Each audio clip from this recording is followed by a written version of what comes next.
Bienvenue dans la célèbre émission des mini-leçons de français.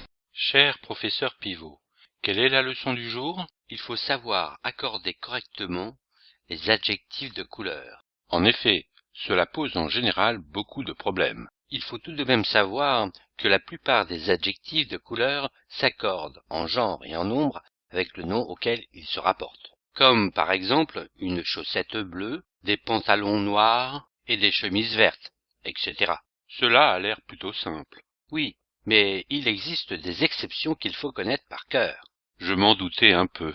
Pourriez-vous nous en dire un peu plus sur ces exceptions? Prenons tout d'abord le cas des adjectifs composés. Qu'ont-ils de particulier cela? Ils sont invariables, comme par exemple une chemise bleu ciel, une jupe bleu clair, pantalon bleu marine, des robes bleu vif, des chemises blanc cassé et les pulls jaune pâle, etc. D'accord.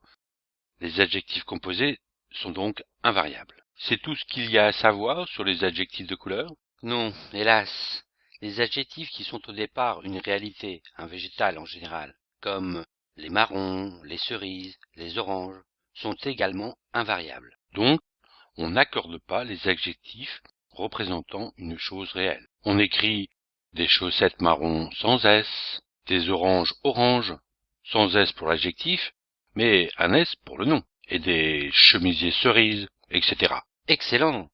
Les adjectifs de couleur sont invariables lorsqu'ils sont composés ou lorsqu'ils représentent quelque chose de réel. Excusez-moi, mais une auditrice désire prendre la parole. Je crois savoir qu'il existe des exceptions pour les couleurs représentant des objets réels. Pourriez-vous nous en faire la liste? En effet, on peut mentionner 5 exceptions à apprendre par cœur. Il y a les couleurs rose, mauve, pourpre, écarlate et fauve. On accorde donc les adjectifs des exemples suivants. Des gants roses, des chaussettes mauves, des foulards pourpres, des joues écarlates et des pantalons fauves. Merci d'avoir suivi cette mini-leçon. Je vous dis au revoir et à bientôt.